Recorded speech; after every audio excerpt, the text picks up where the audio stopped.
दर्शक बंधु कलिजुगर आचार विचार चालीचरण और रीतिनीति संपर्क में मालिकार जहाँ कुहाଯାଇଛି ता विचार करिवार विषय। महर्षि व्यासदेव उत्कृत संस्कृत भागवत कलिजुगर साधारण धर्म संपर्क में नाना कथा उल्लेख करिसेंति।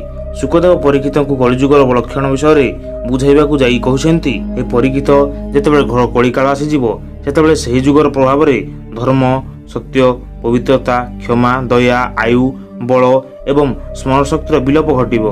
कलिजुगर कहार प्रभाव बुझा जाए।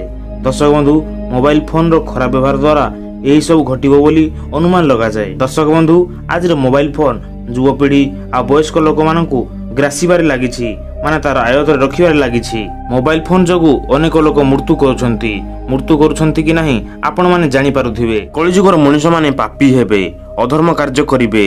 कलिजुगर मनुष्य मानक पाखरे परिवर्तन आसीबो।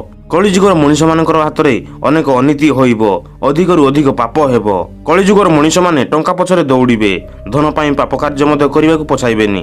धर्म कर्म को पादरे आड़ै देबे। बाप पुओ भितर भल संपर्क रहिबो नाही। स्वामी स्त्री भितर भल संपर्क रहिबो नाही। पितामाता कष्ट पाइबे। गुरु गुरुजन मध्य कष्ट पाइबे।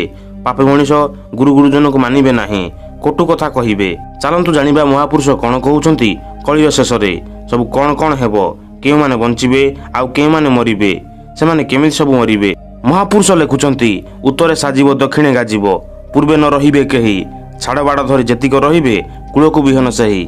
महापुरुष 600 वर्ष पूर्वरु लेखिथिले पदगुडी को आगो को पदगुडी को सत्य हेबो। महापुरुष एथिरे वर्णना करूछंती उत्तरे साजिबो विनाश हेबो उत्तर दिगरे उत्तर रे बड़ बात्या देखा देबो बात्यार व्यासाध राज्य को गिड़ी देबो पूरा खतरनाक रूप नेबो बात्या। दक्षिणे गाजिबो यार अर्थ दक्षिण दिगरे बात्यार प्रभाव पड़िबो बहुत जोरे पवन बहिबो जोरे बात्या हेबो एते जोरे पवन बहिबो आ वर्षा हेबो जे लोकमानकर घर बाहरिया बंद होई जिवो खाइबाकू नथिबो घरे पीबाकू भल पानी मिलिबो नाही खाद्य अभावरू बहुत लोक मृत्यु करिवे। दर्शक बंधु महापुरुष कहउछंती पूर्वे न रहिबे केही यार अर्थ पूर्व दिगरे केही रहिबे नाही। जेतेबेले बात्याटी सृष्टि हेबो भयंकर भावरे सृष्टि हेबो बड़ बड़ कोठा सब पानी रे भासी जिवो ताहा सह तुहाकू तुहा वर्षा हेबो एवं समुद्र कूल लंघी जिवो पर्वत परि जुआर माड़ी आसीबो दुईटी ताल गछ उच्चर समुद्र पानी कली शेषरे माड़ी आसीबो मनुष्य माने किछि भाबिया पूर्वरु सब समाप्त होई जिवो। जगन्नाथ मंदिर 22 पाहाचरे मीन खेलिबो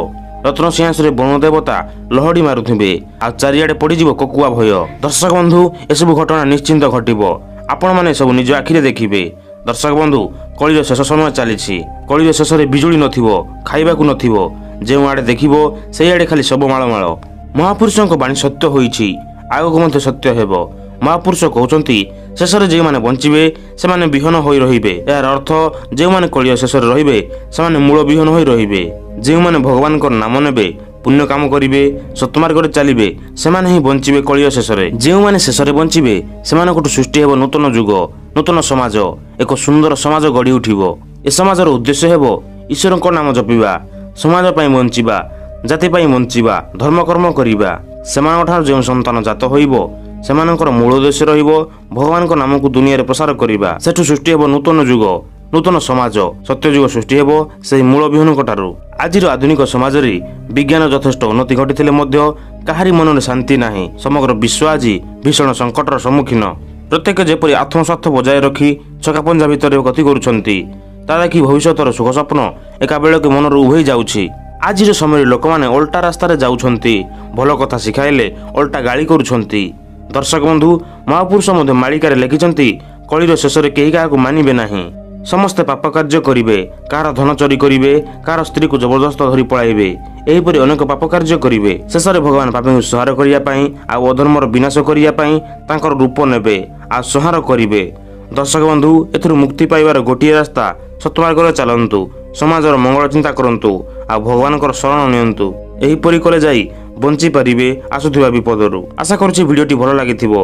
जदि भिडियोटी भलो लागिछि लाइक करंतु शेयर करि निजर सांग आ रेटिंग को जणांतु आ जदि चैनल को सब्सक्राइब करि नाहंती सब्सक्राइब करि पाखर थे बेल आइकन को प्रेस करंतु जेतेले एमिति मालिका रिलेटेड वीडियो अपलोड हेबो आगो देखिया पई पाइबे। जय जगन्नाथ जय पंचसखा।